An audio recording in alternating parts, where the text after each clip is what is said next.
Je vais vous présenter Marc Champagne qui est avec nous ce soir. C'est en fait grâce à son idée qu'on est tous ici. C'est Marc qui a eu la bonne idée en fait d'organiser ce webinaire-là.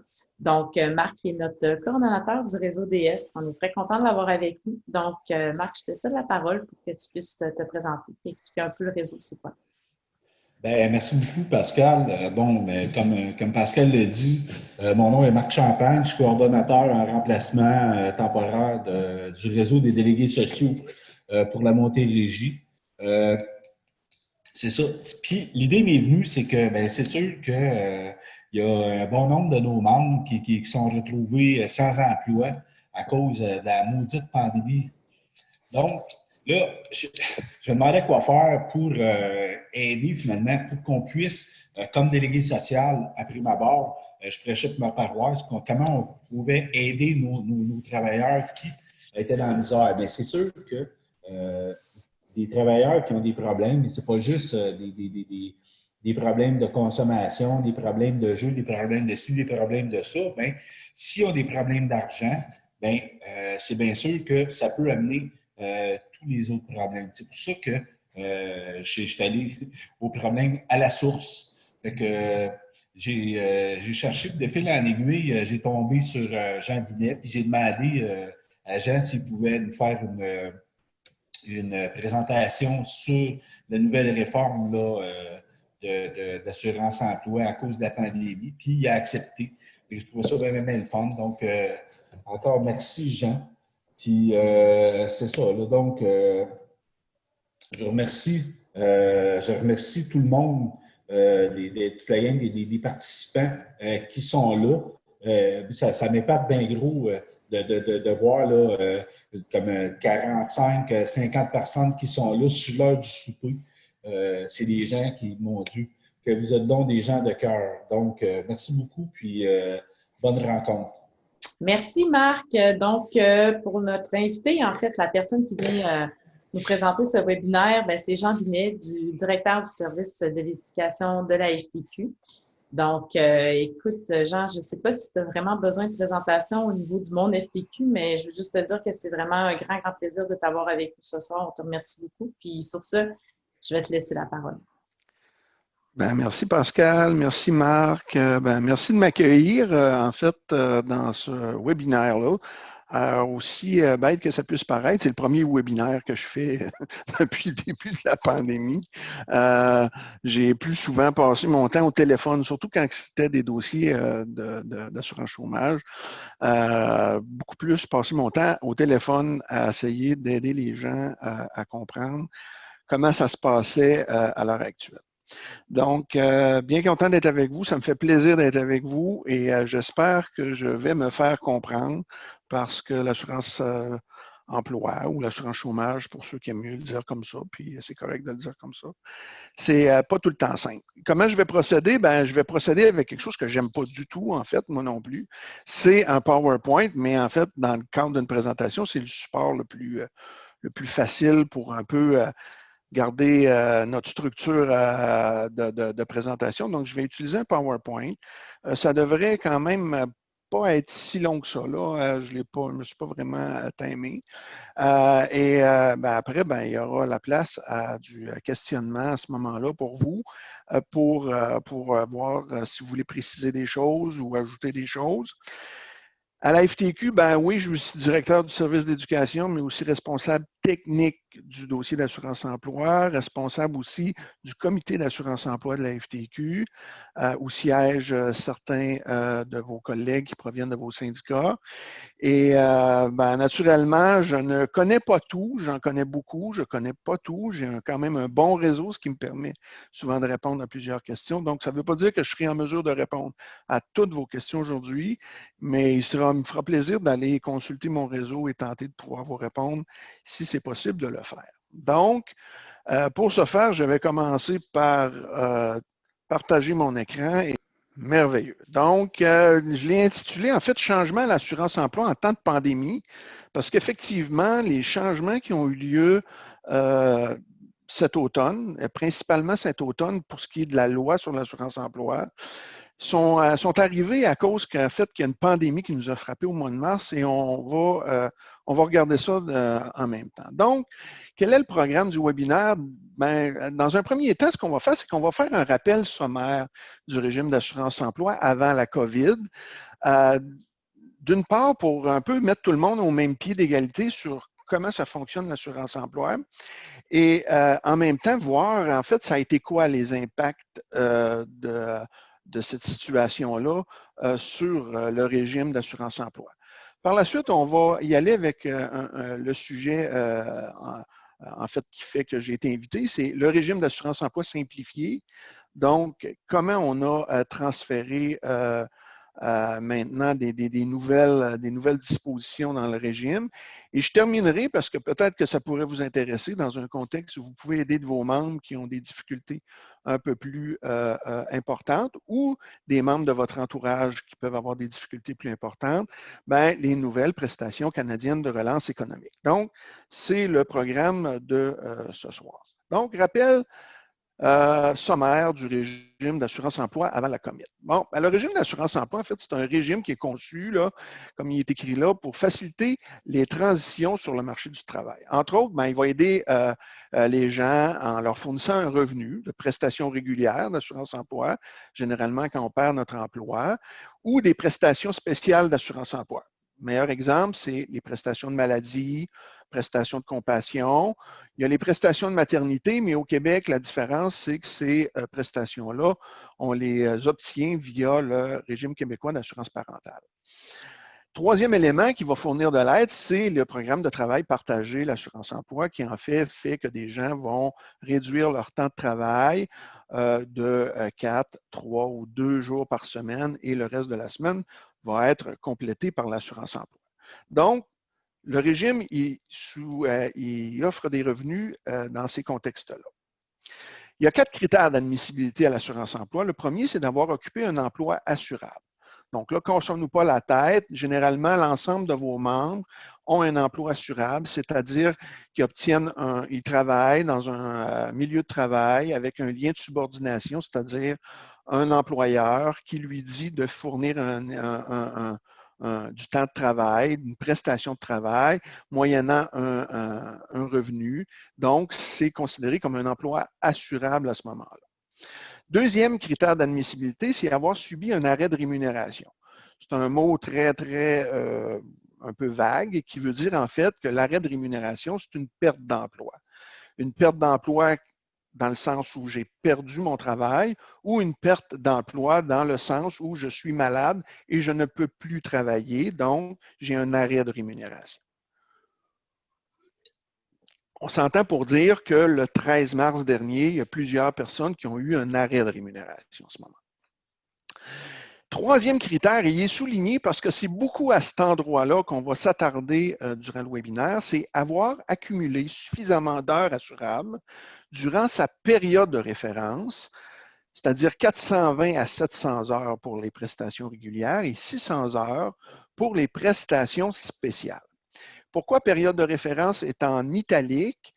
La période de référence, parce qu'on va le nommer régulièrement, c'est la période de 52 semaines qui précède l'arrêt de rémunération. Donc, il faut avoir accumulé suffisamment d'heures durant sa période de référence pour être admissible aux prestations. Quatrième critère, c'est un critère que vous allez me dire qui est une évidence, mais il faut avoir fait une demande de prestation. Donc, si on ne fait pas de demande, ben on n'en a pas. Donc, c'est les 4 critères d'admissibilité. Autre élément, les demandeurs ne doivent pas être responsables de leur perte d'emploi. Donc, ils ne doivent pas avoir quitté volontairement leur emploi et ne doivent pas avoir été congédiés pour inconduite.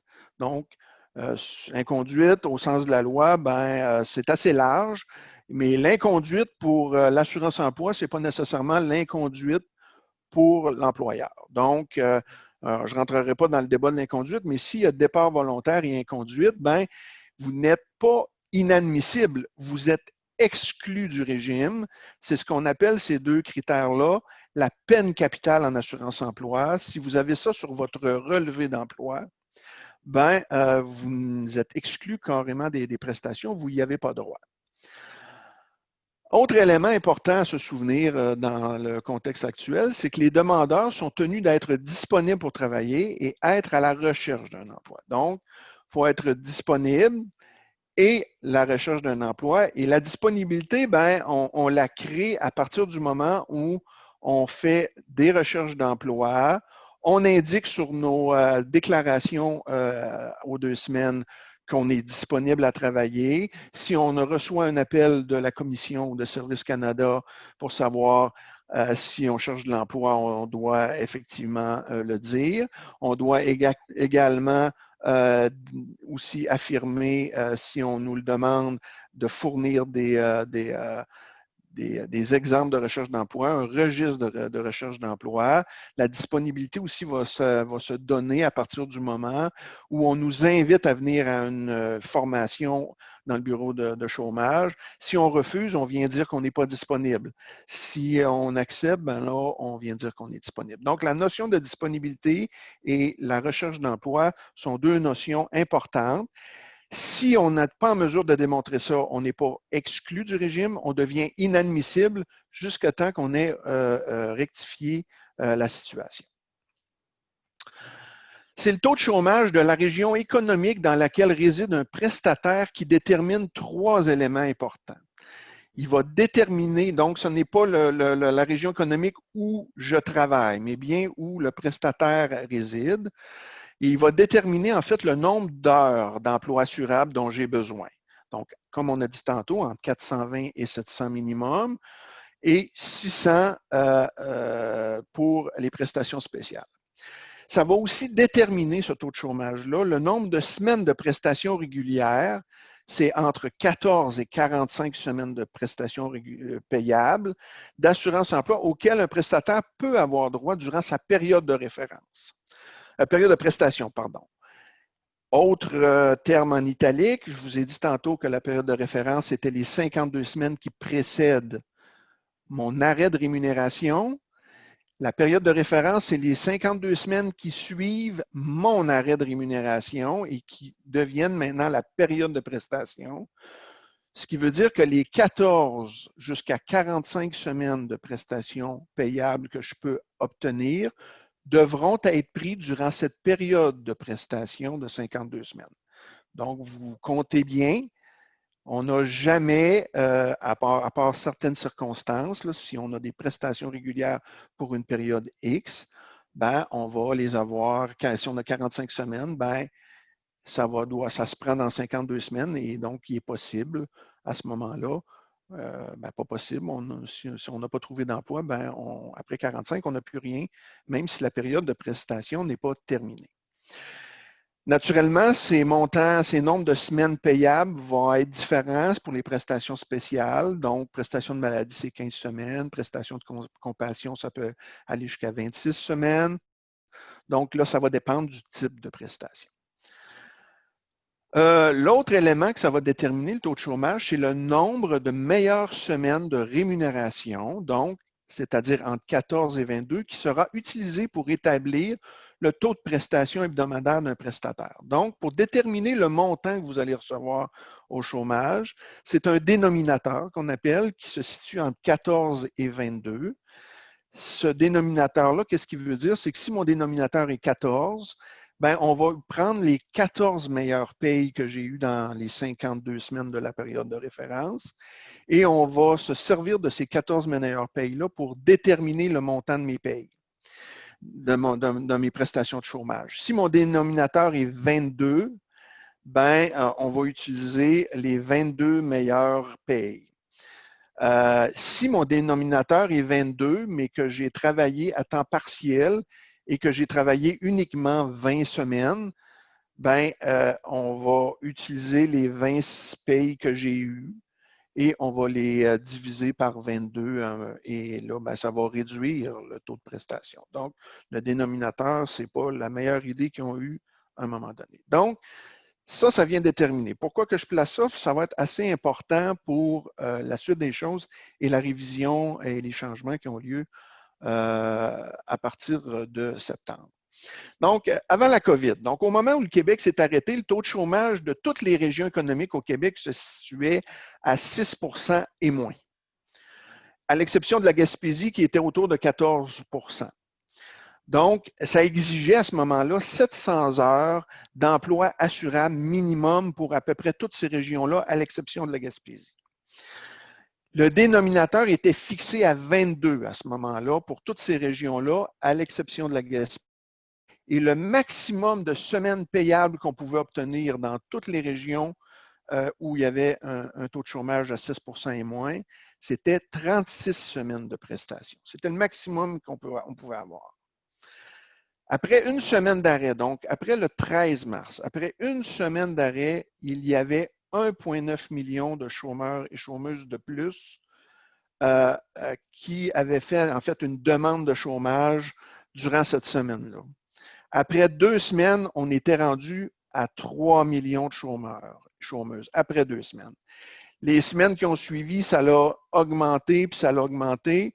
Et ce qui est arrivé, en fait, c'est qu'il y avait beaucoup trop de demandes. Il faut savoir qu'à Service Canada, en fait, les traitements, on veut que les traitements d'assurance chômage se fassent de la manière la plus automatisée possible. Mais avec la pandémie, ben, il y avait toutes sortes de problèmes. Hein. Il y avait des gens qui ont perdu leur emploi et qui étaient pour manque de travail, ça va bien à ce moment-là. Mais on avait un paquet de gens qui, là, ben, la garderie fermait, ils devaient continuer à travailler, mais devaient s'occuper de leur enfant. Il y avait quelqu'un qui était malade. Eux autres avaient des craintes par rapport au virus de l'attraper. Ils cherchaient à quitter leur emploi ou à s'en aller chez eux pour s'occuper de leurs proches, s'occuper d'eux ou pour sauver leur peau ou leur santé mentale. Et là, ben, il y a un paquet de relevés d'emploi qui ont été émis avec toutes sortes de codes. Départ volontaire, inconduite, congé autorisé, autres. Et là, à partir du moment où les prestataires avaient ces codes-là sur leur relevé d'emploi, bien là, on tombe sur la voie de service du système et toutes ces demandes-là doivent être traitées manuellement. Donc, vous comprenez l'enjeu à ce moment-là et la raison pourquoi ben, le gouvernement a dû créer la PCU. Donc, la PCU a été créée essentiellement parce que le programme d'assurance-emploi était incapable d'administrer l'affluence de chômeurs et de chômeuses suite à l'arrêt de l'économie. La PCU a été mise en place en urgence, ça le disait, hein, c'était la prestation canadienne d'urgence, sans aucun garde-fou et presque de manière universelle. Donc, sans garde-fou, on a vu que c'était assez facile de demander la PCU. Il y a même des gens qui, au début, avaient la PCU via l'assurance-emploi et via l'Agence du revenu du Canada. Pour ceux que vous n'avez pas remboursés, je peux vous assurer que vous devrez rembourser à un moment donné si vous ne l'avez pas fait. Et presque de manière universelle, c'est que le travail syndical s'est fait dans les premières semaines pour s'assurer qu'on patchait à peu près tout le monde. Donc, elle a été très, très généreuse, la PCU, OK? Et essentiellement, c'est le mouvement syndical qui a poussé ça, c'est surtout pas les employeurs. Et l'idée, en fait, c'était de s'assurer que tout le monde, d'une part, obtenait des revenus dans un contexte où c'était pas évident de survivre avec l'arrêt de l'économie. Et pour ceux qui travaillaient, et rappelez-vous, à des salaires inférieurs à la PCU, on a rapidement compensé pour que, en fait, ils ne quittent pas le travail et qu'il y ait un salaire qui était équivalent à ceux qui obtenaient la PCU, en fait. Et si on a un rappel à se souvenir de ça là, dans les prochaines semaines, si on s'est bataillé on se bataille depuis plusieurs années par rapport au salaire minimum au Québec, hein, minimum 15, ben, peut-être que cette pandémie-là, si c'est un élément qui nous a donné raison, c'est bien là-dessus. Donc, par la suite, ben, les prestataires ont eu le choix de la demander via l'Agence du revenu du Canada ou à partir d'une demande de chômage. À l'époque, nous suggérions fortement à nos membres de tous les affiliés de faire une demande d'assurance-emploi à ce moment-là. C'était beaucoup plus facile et vous allez voir que ça va être les raisons pourquoi on les a vécues au mois de septembre. La PCU a été prolongée 2 fois. Elle a finalement eu une durée de 28 semaines et elle s'est terminée en fait le 26 septembre dernier. La PCU, en terminant, c'est une réponse imparfaite pour pallier à un régime dysfonctionnel qui a été incapable de s'adapter au moment où on en avait besoin. Donc,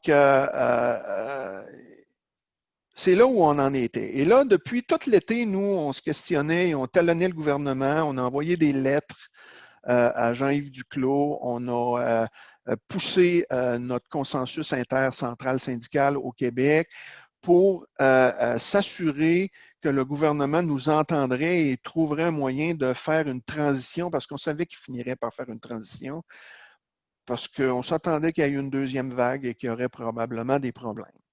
Donc, on s'est questionné tout l'été, on a talonné à savoir de quelle manière ce régime pourrait être simplifié pour la suite. Le gouvernement est venu avec une réponse à la fin du mois d'août et il nous a annoncé en fait que le gouvernement amorcerait une transition vers le régime d'assurance emploi, un régime d'assurance emploi simplifié à compter du 27 septembre, donc 2020, jusqu'au 25 septembre 2021.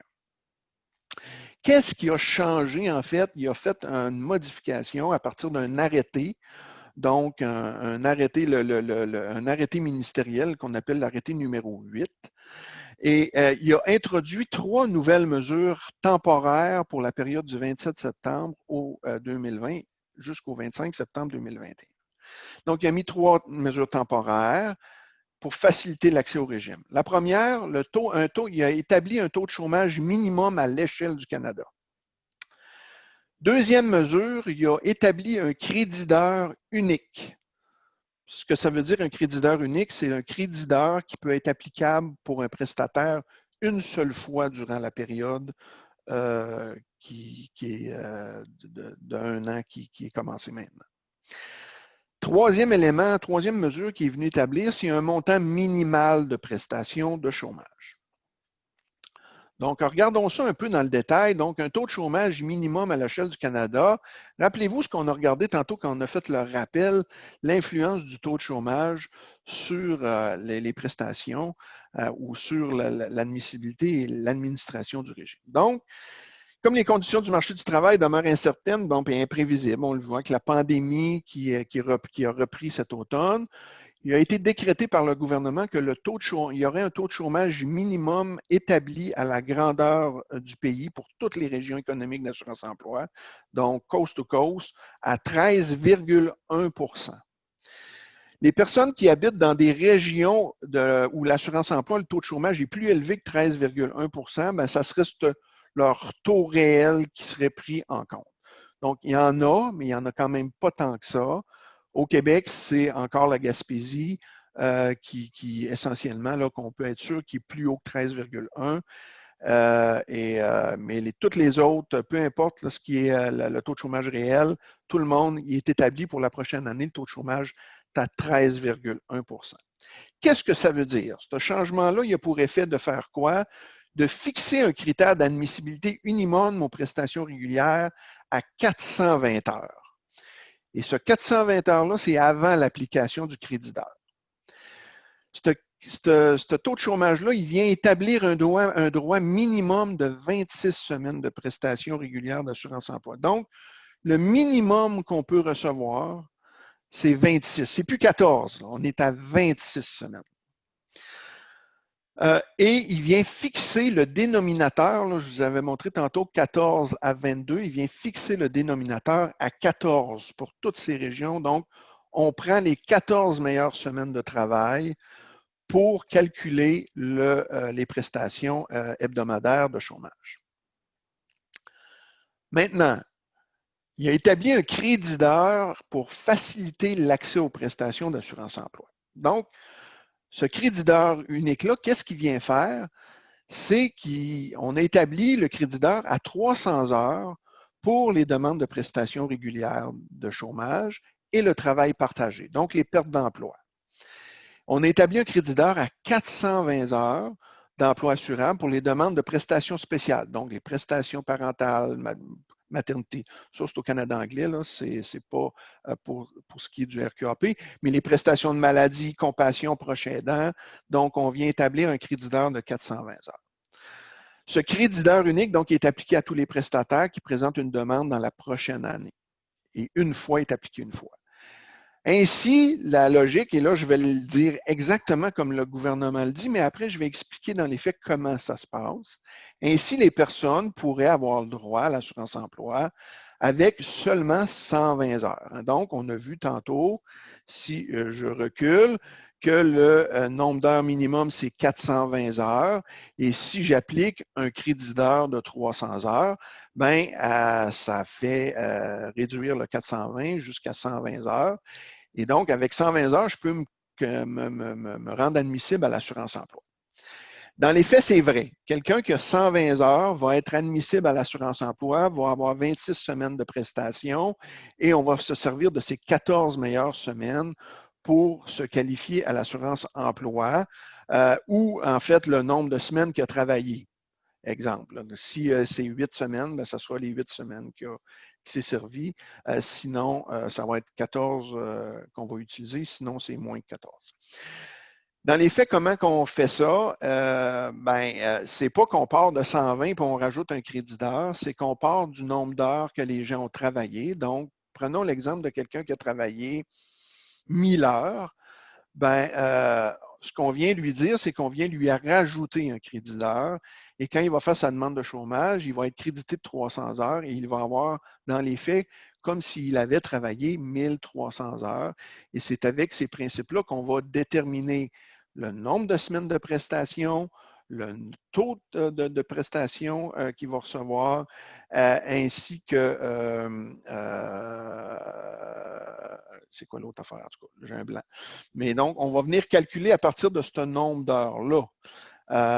Et donc, c'est la même affaire. Quelqu'un qui a seulement 120 heures, on va lui rajouter un crédit d'heure, ce qui va faire qu'il va il va monter à 420 heures, ce qui se trouve être le nombre d'heures unique ou de base pour être admissible au régime d'assurance emploi.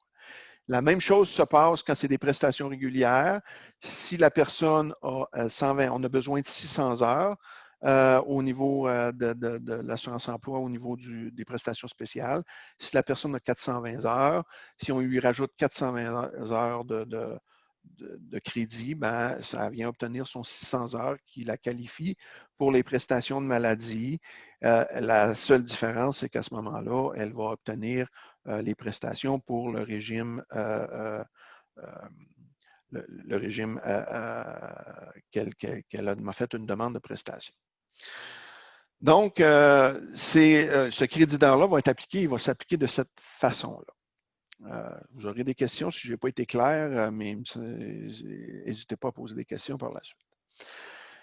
La plupart des prestataires qui ont reçu la PCU via par l'entremise de Service Canada, donc d'une demande d'assurance emploi, et qui ont continué à signaler, donc ils n'ont pas retrouvé leur emploi après les 28 semaines de la PCU. OK? Donc, ces personnes-là, ils ont été transférées, et s'ils n'ont pas trouvé leur emploi, ils ont été transférés immédiatement le 27 septembre. Leur dossier a été transféré à l'assurance emploi automatiquement et on a utilisé le relevé d'emploi que l'employeur avait émis au mois de mars. Et là, donc, toute la période de 28 semaines de la PCU, donc du début mars, du 13, je pense que c'est le 15 de mars, jusqu'au 26 septembre, cette période-là de PCU, c'est comme si ça n'existait pas. C'est comme si on sautait par-dessus ça. Donc, le 52 semaines de la période de référence commence le 27 septembre. On saute pendant les 28 semaines de PCU et là, après, on calcule le nombre d'heures que la personne a accumulé du 15 de mars 2020 jusqu'à, grosso modo, au 15 mars 2019. Et là, la plupart des gens étaient à temps plein, donc ils ont généralement suffisamment d'heures et là, ils sont en mesure de pouvoir se qualifier à l'assurance emploi avec suffisamment d'heures et en masse d'heures pour avoir jusqu'à 45 semaines de chômage. Pour ceux qui étaient à temps partiel, bien là, on fait la même chose. On saute par-dessus cette période de 28 semaines. Mais là, si on travaille à temps partiel ou peu d'heures dans cette période-là d'un an à partir du 15 mars 2020 jusqu'au 15 mars 2019, ben là, ça leur prend uniquement 120 heures pour pouvoir se qualifier. Et donc, mais à ce moment-là, la demande de chômage s'est transférée automatiquement.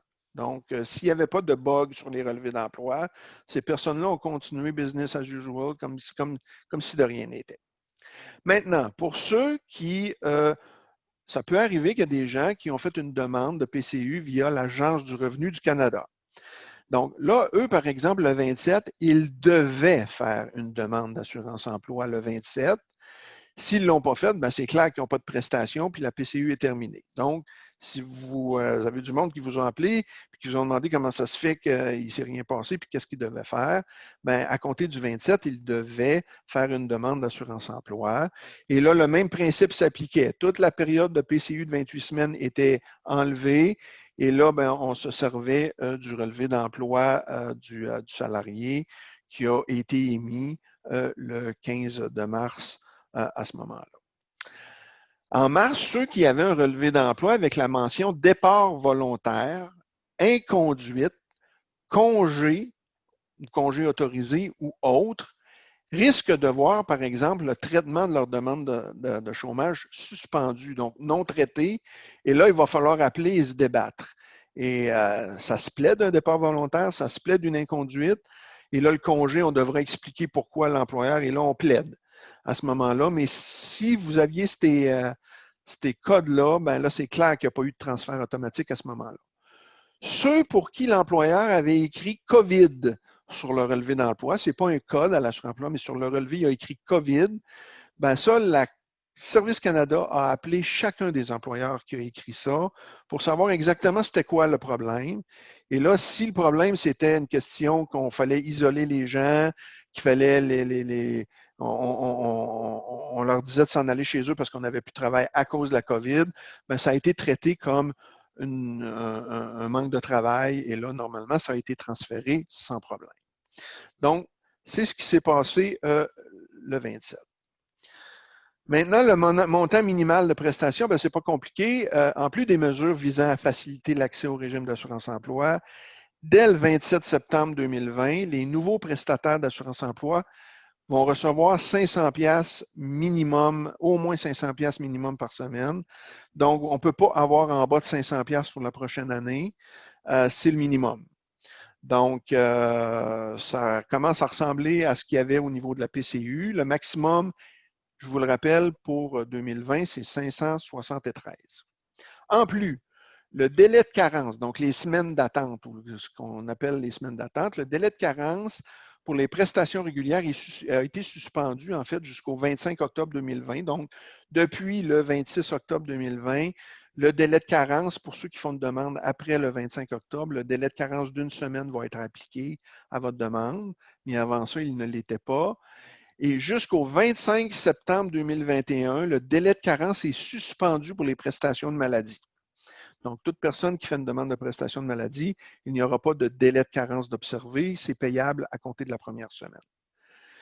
Pour les plaideurs qui sont dans la salle Zoom à l'heure actuelle, la prochaine note est très importante. Jusqu'au 25 septembre, ou les conseillers qui négocient, jusqu'au 25 septembre 2021, les indemnités de départ ou les vacances résiduelles ou s'il n'y a pas eu de vacances payées, ce qui peut être rare à ce moment-ci de l'année, mais je vous demanderai de focusser surtout sur les indemnités de départ. Ces montants-là, normalement, devraient faire l'objet d'une répartition au début de la période de prestation. Donc, quand un employeur me donne une indemnité de départ, mettons, de l'équivalent de 10 semaines de travail, au moment où je tombe sur le chômage parce qu'on a négocié une clause d'indemnité de travail, ben normalement, l'employeur, il va donner, là, mettons que c'est 10 semaines à 1 000 ou à 500 ben 10 semaines à 500 ça fait 5 000. Il me donne un beau 5 000. Et là, normalement, moi, je déclare ça à 5 000 et j'ai l'impression que ça va bien, mais non. Et normalement, dans la loi dit que ces montants-là doivent être répartis selon la paye normale du salarié. Et là, normalement, ben, pendant 10 semaines, on devrait appliquer un 500 $ pour les premières semaines. Donc, et là, ben, on n'a pas de chômage payable parce qu'on vit sur notre indemnité de départ. Donc, c'est ce qu'on appelle la répartition au début de la période de prestation. Donc, mais là, avec les changements, depuis le 27 septembre, pour toute indemnité de départ payée à partir du 27 septembre et pour la prochaine année jusqu'au 25 septembre 2021, les indemnités de départ ne feront pas l'objet de répartition, c'est-à-dire que ça va être un montant qu'on va pouvoir déclarer la première semaine et qui va s'appliquer le montant global la première semaine, la semaine où on va le déclarer. Donc, pour ceux qui ont des mises à pied, et je ne leur souhaite pas, là, pour bien honnête, mais pour ceux qui ont des mises à pied majeures, des licenciements collectifs et qui veulent négocier des indemnités de départ, la prochaine année, c'est le temps de le faire. Parce qu'après, ça ne veut pas dire qu'on va être en mesure de le faire. Donc, et ça, ben, c'est écrit dans l'arrêté ministériel. Je ne suis pas en train de vous dire que les agents de premier niveau à l'assurance-emploi sont au courant de ça et connaissent vraiment ça, mais c'est écrit noir sur blanc dans l'arrêté ministériel. Si vous en voulez une copie, ben, vous pourrez m'écrire ou je pourrais vous la faire parvenir. Ou la faire parvenir plutôt à Pascal qui pourra peut-être vous l'acheminer par la suite. Donc, on résume rapidement dans les nouveaux paramètres d'assurance-emploi. Donc, les critères d'admissibilité maintenant sont de 120 heures minimum. La durée des prestations peut être de 26 jusqu'à 45 semaines de prestations. Les montants de prestations, ben, c'est 55 de la rémunération, mais le maximum est 573, minimum 500. Le nombre de meilleures semaines de rémunération utilisées pour calculer le taux de prestation, c'est 14, mais ça peut être moins si vous avez eu moins de semaines pour vous qualifier. Donc, mais c'est certainement 14. Et le travail pendant la période de prestation, c'est la même chose qui est prévue dans la loi à l'heure actuelle. C'est-à-dire que pour chaque dollar que je gagne de travail, on va couper de 50 sous mes prestations de chômage. Pour les prestations spéciales, ben, le critère était de 600, il est rendu 120. La durée des prestations, c'est en fonction du type de prestation, donc ça varie. Le montant de prestation, donc jusqu'à 573, minimum 500, la même chose. Le nombre de meilleures semaines pour calculer, c'est 14 également. Et c'est le même principe pour le travail pendant la période de prestation.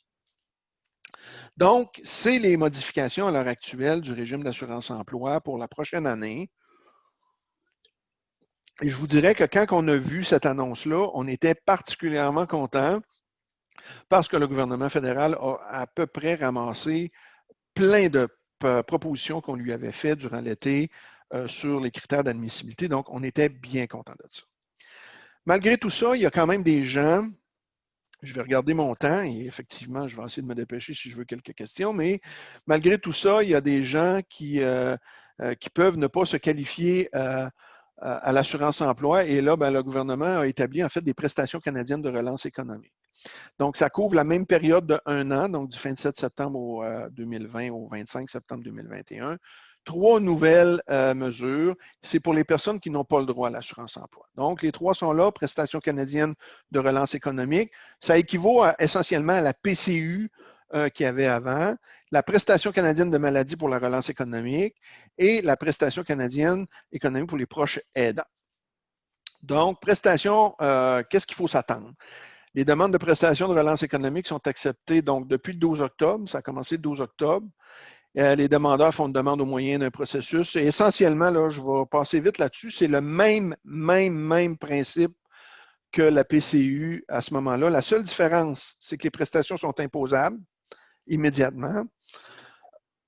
Pour être admissible, une personne, il ne faut pas qu'elle aille demander en fait on ne peut pas jumeler les types de prestations de relance économique. On ne peut pas demander les deux. On ne peut pas demander une de maladie puis une normale. Il ne faut pas avoir de prestations d'invalidité courte durée. Il ne faut pas avoir de congés payés de votre employeur pour la même période, indemnité, accident de travail, prestations d'assurance-emploi, RQAP. On ne peut pas avoir ça. Et il faut être admissible ne faut pas être admissible à des prestations non plus d'assurance-emploi. Il faut avoir une demeure et être domicilié au Canada, mais vous n'êtes pas obligé d'être un citoyen ou un résident permanent. Mais il faut être présente au Canada, donc on doit être au Canada au moment où on fait la demande.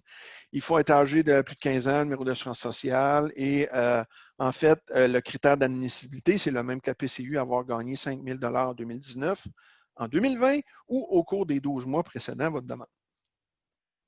Donc, la prestation canadienne de relance économique, donc elle va fournir 500 $ par semaine pendant un maximum de 26 semaines aux travailleurs donc, qui ont cessé de travailler ou dont le revenu a été réduit d'au moins 50 % en raison de la COVID. Donc, souligné, c'est en raison de la COVID et qui ne sont pas admissibles à l'assurance-emploi. Donc, les personnes qui ont fait un départ volontaire ou qui ont réduit les heures de départ volontaire, il ne faut pas avoir quitté volontairement ou réduit ses heures volontairement. C'est ça que ça veut dire. La personne est à la recherche d'un emploi, donc on revient aux critères qu'on avait à l'assurance-emploi. Vous devez être disponible et rechercher un emploi pendant cette période. J'ai bien hâte de voir comment ils vont faire pour vous surveiller, surtout que c'est des travailleurs indépendants, mais en tout cas. Ça, c'est le problème, ce n'est pas le mien. La personne qui n'a pas refusé un travail raisonnable pendant la période de 2 semaines, naturellement, il ne faut pas avoir refusé, mais encore là, j'ai hâte de voir comment ils vont réussir à surveiller ça. Cette prestation canadienne de relance économique, donc, fournit 1 000 $ aux 2 semaines. Même principe que l'assurance-emploi, vous allez faire des attestations aux 2 semaines, mais vous allez recevoir à ce moment-là 900 $ parce qu'on va faire une déduction d'impôt aux 2 semaines. Si la personne continue d'y avoir droit après 2 semaines, elle doit à nouveau faire une nouvelle demande. Donc, il y a 13 périodes pour ce type de prestation-là. Particularité, les gens qui vont avoir eu un revenu net de 38 000 $ durant l'année, ça ne tient pas compte cependant de la prestation canadienne de relance économique. Donc, ceux qui vont avoir un revenu supérieur à 38 000 donc, devront rembourser chaque dollar supérieur à 38 000 net devra rembourser 50 sous de la PCRE que vous avez obtenue durant cette période-là. Donc, il y a une notion de remboursement. Si vous avez trop de revenus, on a fixé ça à 38 000 $ net. Chaque période d'admissibilité de la PCRE est une période spécifique de 2 semaines. Bon, ben, elle commence et elle se termine à des dates précises, comme la PCU. Ça ne se renouvelle pas automatiquement. Et donc, il faut vraiment, et ça se fait par des attestations. Donc, mais ça ressemblait beaucoup à la PCU. La prestation canadienne de maladie pour la relance économique, donc, elle a fourni 500 $ par semaine pour un maximum de 2 semaines. Donc, aux travailleurs-travailleuses, bon, qui sont dans l'impossibilité de travailler pendant au moins 50 % de la semaine parce qu'ils ont, ils ou elles, contracté la COVID, parce qu'ils doivent s'isoler en raison de la COVID ou parce qu'elles ont des conditions sous-jacentes ou suivent des traitements, contracter d'autres maladies qui, de l'avis d'un médecin, d'un infirmier praticien, d'une personne en situation d'autorité, d'un gouvernement ou d'un organisme de santé publique, les rendraient vulnérables à la COVID. Donc, ces personnes-là ont le droit à cette prestation de maladie-là qui dure 2 semaines. Les personnes autorisées à formuler des recommandations, cependant, pour l'isolement. Donc, on vous demande de vous isoler. C'est les mêmes personnes que précédemment. La seule différence, c'est que votre employeur, au niveau de l'isolement, est une personne en autorité qui peut autoriser, en fait, cet isolement-là. Donc, l'employeur vous dirait, tu dois t'isoler parce que tu as peut-être contracté la COVID, bien, vous avez le droit de demander la prestation canadienne de maladie pour la relance économique. Donc, elle fournit donc 500 $. Même principe que tantôt, il va y avoir une déduction et les gens vont recevoir 450 en fait par semaine. Ça ne se renouvelle pas automatiquement à chaque semaine. Il faut faire une demande durant cette période-là. Ce n'est pas obligé d'être consécutif, ça peut être pris séparément ces semaines-là, mais vous avez le droit uniquement à 2 semaines. En caractère gras dans le bas, très important, bien qu'il soit impossible de cumuler plus d'un type de prestation, la personne pourra opter pour celle de son choix, c'est-à-dire opter pour la prestation canadienne de maladie de relance pour la relance économique au lieu de ses congés de maladie ou d'une assurance invalidité. Ce choix revient à la personne et un employeur ne peut pas imposer son choix. Donc, on ne peut pas avoir les deux. On ne peut pas avoir 3 prestations, mais on peut choisir laquelle. Et dans un cas où la prestation canadienne de maladie pour la relance économique serait plus avantageuse que des congés de maladie ou qu'une assurance invalidité, ben, ils peuvent opter pour cette prestation canadienne-là en premier lieu.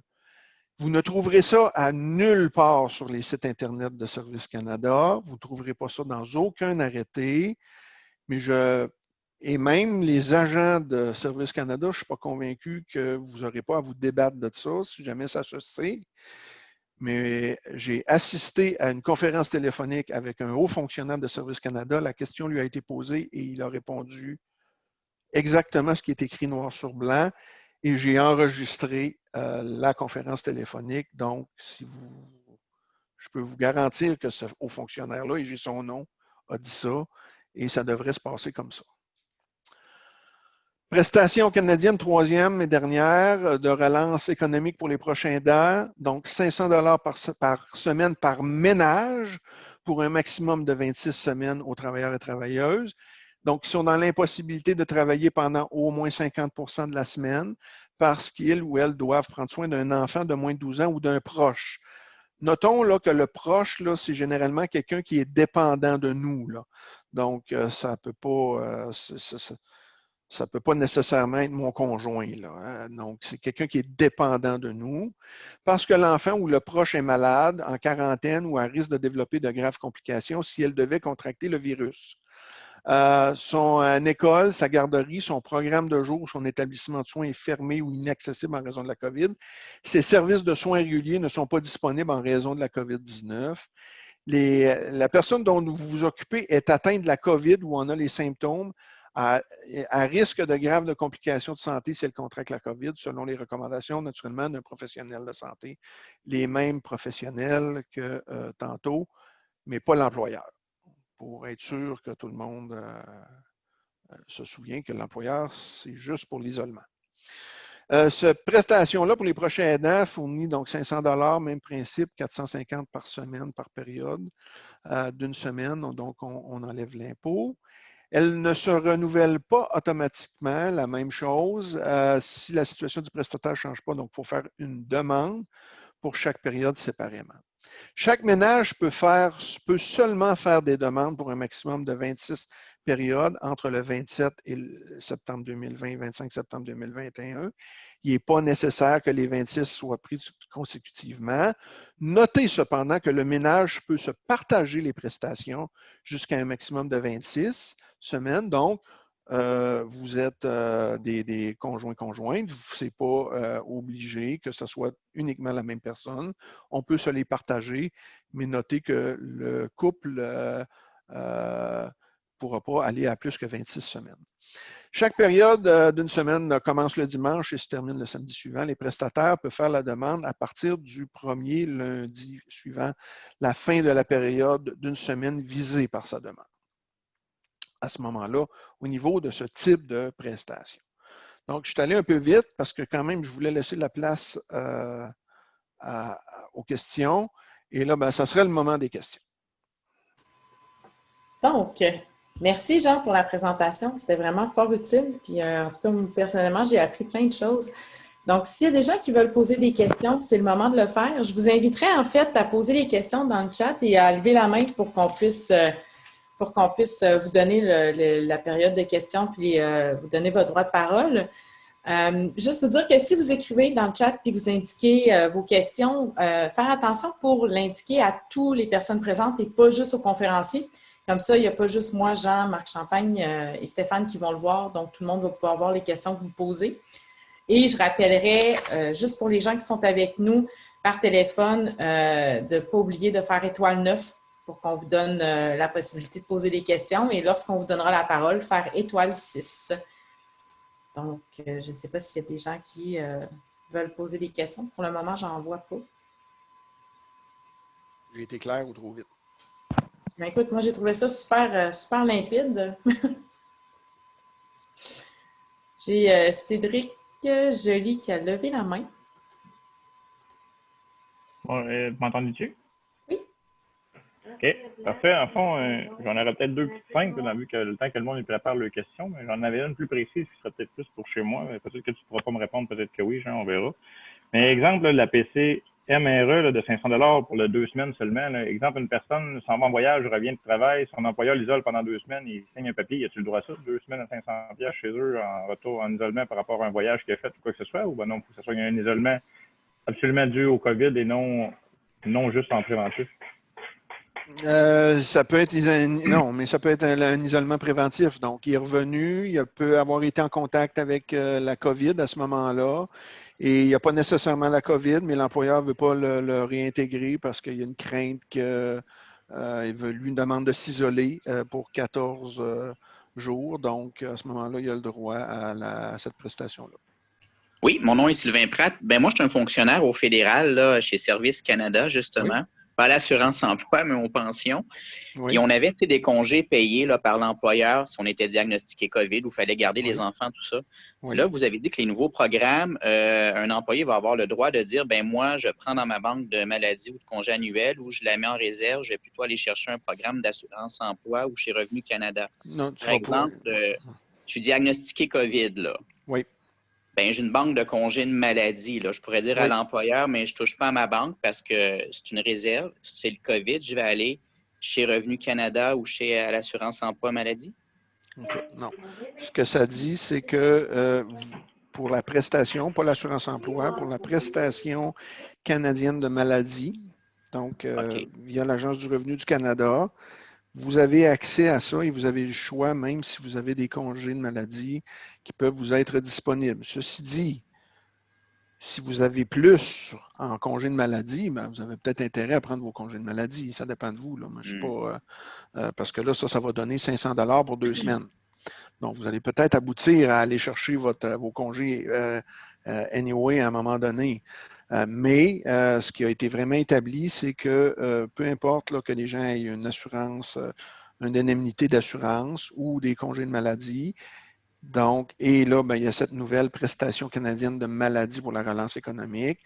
Ben, vous avez le choix, si vous rencontrez les critères d'admissibilité, vous avez le choix de prendre celle-là. Mais vous ne pouvez pas prendre les deux en même temps.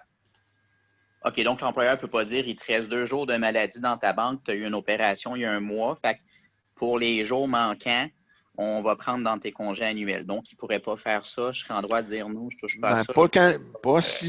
Pas si vous quittez, pas si vous devez vous isoler ou que vous êtes malade à cause de la COVID. À cause de la COVID. OK.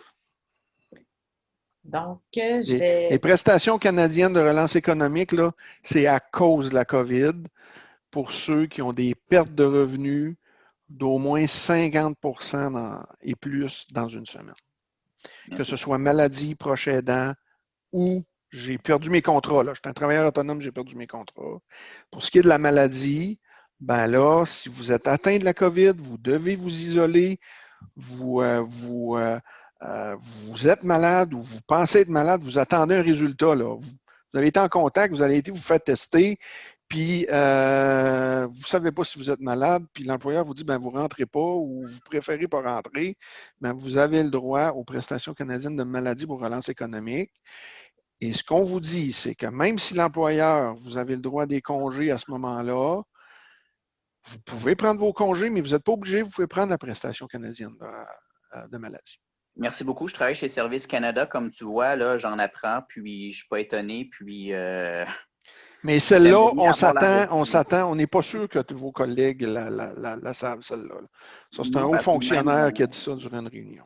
Ben, on est malade nous-mêmes, mais Jean, je veux juste compléter avec ça, ça a été de l'information qui m'a été transmise par un employeur. Fait que j'ai l'impression que le message commence à passer parce que on m'a dit exactement la même chose que ce que tu viens de dire aujourd'hui. Donc, il n'y a pas juste ton haut fonctionnaire qui le dit. Là, je pense qu'il y en a. Je suis content de l'apprendre parce que je suis content de l'apprendre. Je vais permettre maintenant à Éric Filion de prendre la parole.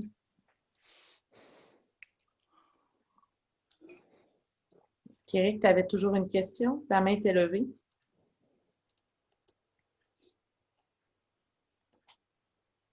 Le micro oui, c'est bon, le micro est ouvert. Oui. moi, c'est la question. On parle d'un an pour 2 semaines pour la maladie, là, si tu as le COVID. Si quelqu'un vient à rallonger, ils vont-tu mettre ils ont-tu quelque chose de prévu ou ben non? Ben, la première chose, si vous avez suffisamment d'heures, ben là, à ce moment-là, si ça dure plus longtemps, parce qu'il y a des complications, parce qu'on le voit, là, il y a quand même des gens qui peuvent avoir des complications. Donc, ben, si vous êtes admissible aux prestations de maladie de l'assurance emploi, ben, je vous suggère d'une part de faire une demande de chômage maladie. Et là, ben, là, vous avez droit à 15 semaines. Si vous avez de l'assurance au niveau de votre employeur, ben, là aussi, à l'origine, vous avez le droit là, à la prestation canadienne de maladie pour la relance économique. Vous y avez le droit, mais à l'origine, elle a été créée pour ceux qui n'avaient pas le droit aux prestations de chômage, mais vous y avez quand même accès si vous voulez choisir ça plutôt que prendre des congés, si on veut. OK? Mais c'est clair que, mais là, ça, quand on pogne la COVID, on ne le sait pas d'avance qu'on va avoir des complications. Hein. On peut juste espérer puis se croiser les doigts que ça va durer une couple de jours, puis qu'après ça, on va pouvoir retourner travailler. Donc, ben, peut-être qu'on peut commencer par ces prestations-là. Et si on les a épuisées, puis ça ne va pas mieux, puis qu'on a au moins 120 heures, ben, on a le droit à avoir des prestations de chômage maladie à ce moment-là. Parce que le problème qu'on vit de cet incite, c'est vraiment, on est dans une période de grippe. Hein? Fait que les employeurs, ça arrive souvent qu'ils payent sur le pinon de panique tout de suite. Fait que là, les personnes sont 2-3 jours à la maison à attendre le test. Là, ils reviennent. Mais ça devrait arriver à date qu'il y en a qui ont 2 semaines après, ils sont peut-être encore arrêtés parce que on le voit de plus en plus de cet incite. Ben, moi, je vous dirais que, en fait, il y a une règle. Il y a une règle qui est établie. Je vous dis, vous avez le choix, mais en même temps, je vous ai dit au début de la présentation, les critères d'admissibilité, c'est ne pas avoir le droit aux prestations de chômage. Donc, les premières prestations qui devraient être utilisées, c'est les prestations de chômage maladie ou les congés que vous pouvez avoir si vous avez des congés de maladie. Donc, par la suite, vous avez le droit au choix, là, mais moi, j'aurais tendance à vous demander, à vous dire de prendre votre chômage maladie. Si vous êtes 1 semaine ou 2 semaines parties, ben, vous en avez 2 de brûlés sur 15. 15, c'est pas beaucoup, j'en conviens.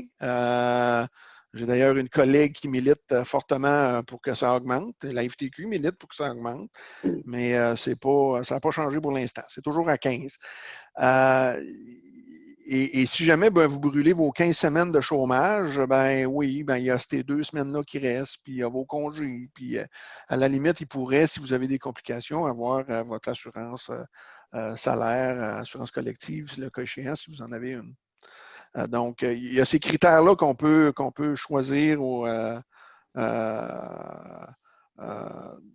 différentes circonstances. Et c'est pas parfait. C'est clair que c'est pas parfait. Mais là, avec la réponse que tu viens de me donner là, je viens de m'apercevoir que je n'avais pas compris l'aspect que tu ne voulais pas que tu sois capable d'avoir de l'assurance. Oui, ben là, dans les critères d'admissibilité au début, si on est capable, si on est admissible à l'assurance emploi, ben là, normalement, on devrait demander l'assurance emploi en premier. C'est beau, c'est ça. Merci. Parfait. Il me reste une personne qui avait levé la main, en fait, c'est Pete. Donc, je te permettrai de poser ta question si ta main était toujours levée. Présentement, à l'usine, on vit un genre de petit imbroglio. Je vous explique. C'est que ça a commencé, quand la COVID a commencé, l'employeur avait envoyé des gens sur la PCU. OK? Là, les gens, on envoyait une trentaine de personnes sur la PCU. Puis, à un moment donné, ils ont rappelé tout le monde. Là, on a embarqué sur le travail partagé. OK. Là, ben, ce qui se passe, c'est que là, on a eu une petite éclosion de COVID à l'usine. Puis là, ben, là, ils ont envoyé des gens, là, ils les dirigeaient vers le PCMRE. Mais là, ils se font dire, mes travailleurs, qu'ils n'ont pas droit parce qu'ils ont le travail partagé. Oui. Puis là, ben, on ne peut pas avoir le PCRE parce qu'on gagne plus que 38 000. On a déjà plus que 38 000 de fait dans notre année, donc on n'est pas admissible à la PCRE. Fait que là, si je comprends bien ce que tu expliquais tantôt, mes travailleurs devraient être dirigés vers le chômage maladie. Oui. OK. Fait Oui. que, dans le fond, c'est une erreur l'employeur de leur dire d'aller sur la PCMRE. Oui. Parce qu'ils sont clairement admissibles à l'assurance chômage maladie. Pour avoir le droit au travail partagé, ils doivent être admissibles aux prestations régulières. OK. Donc, ils sont clairement, s'ils sont admissibles aux prestations régulières, Marc, mais à compter le travail partagé a commencé quand? Il a commencé officiellement au mois de juillet, mais officieusement au mois de juin. Parce qu'on était, en plus de ça, ils collectaient la subvention du gouvernement. Puis ils avaient envoyé des gens à sa PCU. Ça, c'était une autre belle histoire. Là. Quand je te disais Imbroglio All Ben, il va Dress, avoir du trouble, lui. ben, je l'espère. C'est plate, là, mais parce que c'est ça. Ils ont collecté partout ce qu'ils pouvaient collecter, puis ils envoient tout le monde, ils se déchargent de toutes leurs responsabilités. Ah, ils vont avoir du trouble. Ils vont avoir du trouble. Donc, merci pour ta question. En fait, je donnerai la parole à Cédric, puis si vous le permettez, après, il n'y a pas d'autres personnes qui avaient le droit de parole, donc peut-être qu'on pourrait, à ce moment-là, conclure ça. Nous, dans le fond, là, sont dus à la COVID, puis tout ce qu'on change au gouvernement, on est impacté par ça. En fait, chez nous, on a une assurance personnelle pour l'assurance invalidité. C'est avec Manuvie, on s'en fout. Pour les périodes, les 15 premières semaines, on tombe sur l'assurance emploi maladie, normalement. Donc, durant la période du PCU, j'ai eu environ 8 travailleurs à qui c'est arrivé. Finalement, ils ont hérité de la PCU plutôt que de l'assurance emploi maladie. Nous, on gagne des bons salaires, donc ils ont eu beaucoup moins que ce qu'il y aurait eu, puis ça ne sera pas le même taux d'imposition au final non plus. Non. Fait que là, on se bat contre l'employeur parce qu'on n'est pas vraiment d'accord. Le travailleur conteste première instance, deuxième instance déjà de l'assurance emploi, puis il nous envoie des beaux romans là, comme quoi la loi a changé, puis ça a été mis en urgence, puis qu'on peut pas vous payer. Puis fait que je voulais savoir, as-tu quelque chose? Là, on s'en va à contester la dernière instance à l'assurance emploi avec un de mes travailleurs. Fait que as-tu quelque chose pour m'aider ou sinon, parce que moi, je demande à mon employeur de payer comme la différence, puis il veut comme rien savoir. C'est comme beaucoup trop cher pour eux autres, mais c'est une assurance qu'ils sont supposés gérer en plus, mais on n'est pas obligé d'en parler, mais y a-t-il quelque chose côté assurance emploi qui pourrait m'aider? Ce que je comprends, je récapitule. Donc, les 2 premières semaines, quand vous en lisez l'assurance, les 2 premières semaines, c'est de s'en aller sur l'assurance chômage maladie. Les 2 premières semaines, nous, c'est notre assureur qui paye pour la période d'attente normalement. Après ça, c'est le chômage maladie pendant les 15 suivantes. Les 15 suivantes. OK. Exact. Puis là, ben, ce que je comprends, c'est qu'au moment où vous étiez sur l'assurance chômage maladie, étant donné que c'était durant la période qui était ce qu'on appelait l'assurance chômage d'urgence, là. Donc, c'était le même montant que la PCU, c'est-à-dire 500 $ au lieu d'avoir 573, je présume? Exactement.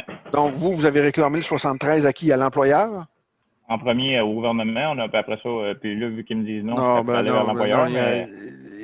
On conteste à l'assurance emploi, dans le fond. On conteste à l'assurance emploi pour qu'ils donnent le plein montant parce que mon travailleur, il est réellement malade. Ça n'a pas de lien avec maladie. Il s'est cassé une jambe chez eux, mettons, quelque chose comme ça. Non, mais là, il était clair que la règle, à ce moment-là, moi je ne vois pas comment, vous pouvez y aller, là, mais je ne vois pas comment vous allez pouvoir gagner. Il était clair que durant la période entre le 15 mars et le 26 septembre, tout ce qui était payable au niveau de l'assurance emploi, tous ceux qui avaient fait une demande dans cette période-là recevaient 500 $, même s'ils avaient pu recevoir 573. Okay. En tout cas, ça répond à ma question parce que c'est ce qu'ils disent aussi dans leur première réponse écrite suite à la première audience qu'on a eue, dans le fond. Mais il y a du monde qui ont gagné avec ça, puis il y en a qui ont perdu d'abord. Mais c'est un peu de valeur. On va falloir ça dépend. La différence. Toutes les personnes qui ont fait une demande d'assurance emploi avant le 15 de mars, eux autres, ils ont été reconnus par Service Canada selon les règles d'avant la PCU. Et là, ils pouvaient obtenir 573.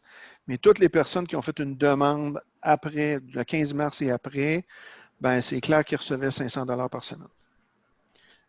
Puis, s'il y en a qui ont gagné, ben, j'aimerais ça voir le dossier. Là. Mais, à date, on n'a pas gagné. Non, vous n'êtes pas supposé en gagner, c'est clair et net. Sauf qu'en contrepartie, le gouvernement, quand il est venu rétablir en fait tous ceux qui étaient sur l'assurance-emploi d'urgence, c'est-à-dire qui obtenaient la PCU, il est venu dire, bien, toute cette période-là est effacée.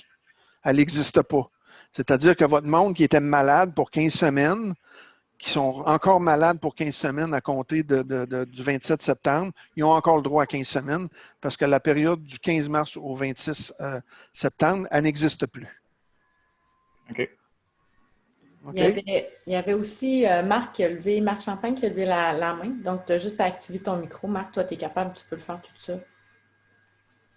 Ben, mon Dieu, je vous remercie infiniment d'avoir participé, comme je disais tantôt, sur le souper comme ça, c'est vraiment pas évident, là, qu'il y avait autant de personnes d'un peu partout.